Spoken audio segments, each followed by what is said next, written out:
Senhor presidente, senhores deputados, senhoras deputadas, é aquilo que alguns deputados já aqui usaram a tribuna, que me antecederam, falaram, e eu acho que sempre nós lembramos. Infelizmente, a história se repete.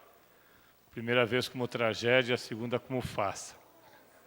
Nós estamos, na verdade, deputado Requião, vivendo quase que só a farsa. A tragédia ficou para trás há muito tempo. O que nós temos é, todas as vezes, farsa. Uma farsa atrás da outra. Inclusive a farsa do governo do Estado dizendo que colocou as contas do Estado em dia. Só não diz às custas do quê? Às custas de pegar 4 bilhões de reais dos servidores públicos, às custas de congelar todos os reajustes que havia se comprometido a dar, às custas de fazer um aumento brutal nos impostos do Estado do Paraná. Aí, é claro, resolve a situação financeira, como, aliás, Rafael Greca diz que vai resolver da cidade de Curitiba. Parece que Rafael Greca viveu um sonho de uma noite de verão, como diria Shakespeare, e acordou com um pesadelo chamado realidade. Para quem mentiu na campanha, nada demais mentir agora novamente. Para quem conheceu Rafael Greca quando era prefeito, em 1992, 93 a 96, também não é surpresa. Naquela época deixou uma dívida que posteriormente foi anistiada pelo seu sucessor de 50 milhões de reais no IPMC. Agora, não contente com todas as estripulias que fez, toma 600 milhões de reais de servidor. Paciência. A política dá oportunidade, inclusive àqueles que mentem, de chegar ao governo através de suas mentiras. E foi assim que chegou Rafael Greca. Chegou pelo voto popular, não tenho a menor dúvida, mentindo. E agora terá 3 anos e meio para, através das suas mentiras, conseguir convencer a população que valeu a pena votar num homem sorridente, com as suas bochechas rosadas, como ele gostava de dizer, um gordo folclórico, como ele também gosta de dizer, mas que, na verdade, nada mais é do que um grande mentiroso na cidade de Curitiba. E que mente tanto que diz que era a favor, inclusive, da imprensa livre, da imprensa que poderia fazer todas as suas matérias. Pois bem, hoje nós tivemos, deputado Requião, o Lucas Sarzi, da Tribuna do Paraná, o Franklin Freitas, do Bem Paraná, o Gibran Mendes, do Brasil de Fato, a Ana Krieger, Andressa Almeida, Dirceu de Souza, Elcio Branco, João Frigério, Lucas Rocha e Ricardo Munhoz, todos os jornalistas, todos agredidos.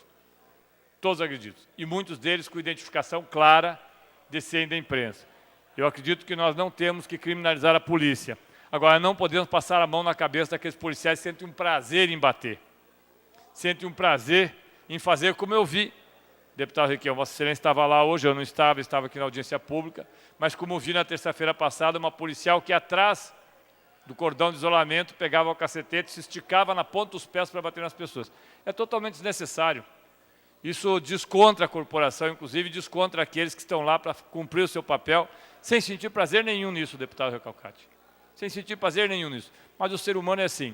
O ser humano tem os seus momentos de grandeza e tem os seus momentos, talvez, de pequenez, quando exerce pela força o seu poder. E é assim que é Rafael Greca hoje.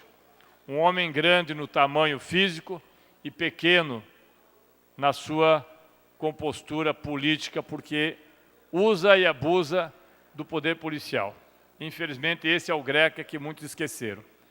Mas eu venho a essa tribuna, senhor presidente, num dia muito complicado, no momento que a gente está cada dia mais vendo coisas diferentes. Quem viu hoje os jornais viu notícia do Blairo Maggi. Quem viu os jornais semana passada viu que o procurador Deltan Dallagnol, que recebeu 216 mil reais de palestras feitas, mas doou integralmente esse recurso para o Hospital do Câncer. Resta agora o hospital comprovar realmente que recebeu esse dinheiro e ao procurador comprovar que doou. Mas essa é uma outra história, porque no meio de tanta confusão há uma informação a mais do Tribunal de Contas do Estado do Paraná que investiga, senhores deputados, o aluguel de 500 milhões de reais a ser pago pela Sanepar em obras no litoral. O Tribunal de Contas do Paraná multa ex-dirigentes da estatal e vai apurar seu pagamento de 2 milhões mensais. Durante 20 anos, com a construtora, fere o princípio constitucional da economicidade. A auditoria do Tribunal de Contas vai apurar o desvio, se foi lesivo aos cofres públicos, não o desvio, mas se foi lesivo aos cofres públicos, contrato da Sanepar para obras de ampliação do sistema de esgoto sanitário entre Matinhos e Pontal do Sul. O contrato 173 de 2013 prevê o pagamento superior a 2 milhões mensais de aluguel a Goetze, Lobato Engenharia Limitada, durante 20 anos após a conclusão das obras, o que dará 498 milhões de reais em aluguel. A decisão de instalar a auditoria foi tomada pelo Pleno do Tribunal de Contas, ao julgar a representação da consultora Gomes Lourenço, participante da concorrência 170/2013. A julgar pela representação, o TCE concluiu que ocorreram 4 falhas graves na licitação. A primeira diz respeito à própria modalidade da contratação. Sanepar firmou com a empresa vencedora do certame um contrato de locação de ativos, precedida de concessão do direito real de uso no certame de contratação de locação de ativos. A adoção desse regime híbrido, que mescla dispositivos das 2 leis federais, foi julgado irregular pelo Tribunal de Contas do Estado. Com essa opção, a Sanepar descumpriu a orientação normativa do TCE, exposta no acórdão 3.210 de 2013, em resposta à consulta formulada pela própria empresa. Na consulta, o tribunal se posicionou contrariamente ao regime híbrido e respondeu que a Sanepar, por ser empresa integrante da administração indireta, ela própria é uma concessionária de serviço público, não detém legitimidade para promover a concessão.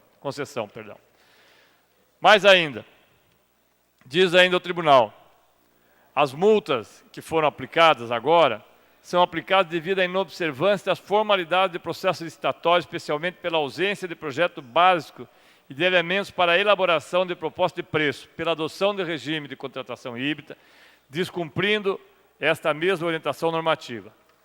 Bem, senhores deputados, infelizmente, o que nós vemos é um descalabro na companhia que deveria ser modelo. O deputado Nelson Justo, Vossa Excelência, já foi dirigente da Sanepar e sabe que a Sanepar deveria ser modelo para o Paraná. Mas a cada dia que passa, a cada semana que passa, nós temos uma surpresa diferente. Eu já vim à tribuna aqui dizer que se o governador Carlos Alberto tivesse um mínimo de relação com aquilo que é o correto, teria demitido toda a diretoria da Sanepar, a começar pelo seu presidente, quando fizeram aquela confusão geral com as ações que gerou um prejuízo de 1 bilhão e 200 milhões de reais para a Sanepar. Teria feito mesmo quando a Sanepar fez a sua IPO no ano passado e que permitiu que ações de R$ 9,29 subissem para R$ 14 e ela simplesmente ignorasse que ela teria, se mantivesse suas ações, teria um ganho muito maior do que aquele que teve. E agora tem uma outra oportunidade. Quando o Tribunal de Contas do Estado diz que há uma irregularidade flagrante, porque essa empresa que ganha a licitação está 48 meses atrasada e já teve, aqui está, a matéria diz que em agosto de 2016 o COFOP apontou que a obra, então 45% de suas etapas executadas, estava atrasada em mais de 2 anos em relação ao cronograma inicialmente estipulado, que previa a conclusão em 48 meses.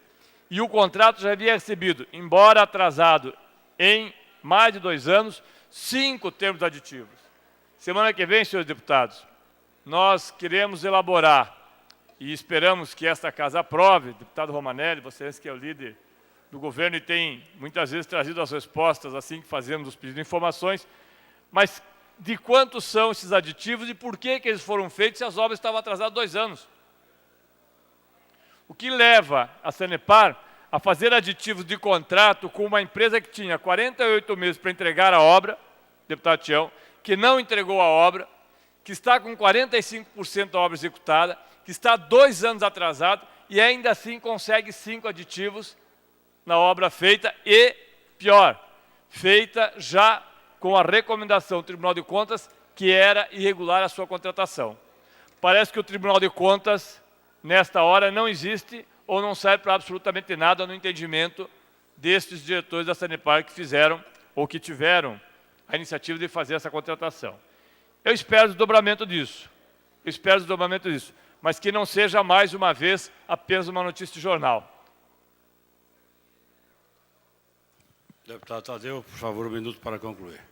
Porque A informação que é dada pelo TCE é extremamente grave. Não é possível que a Sanepar, mesmo depois de ter sido alertada, mesmo com o descumprimento do orçamento conforme estava previsto, mesmo havendo uma contestação porque ela contratou apresentando apenas 5 projetos para que fosse feita a contratação e a empresa ganhou fazendo 5, com 5 desenhos, como eles dizem, fazendo a contratação.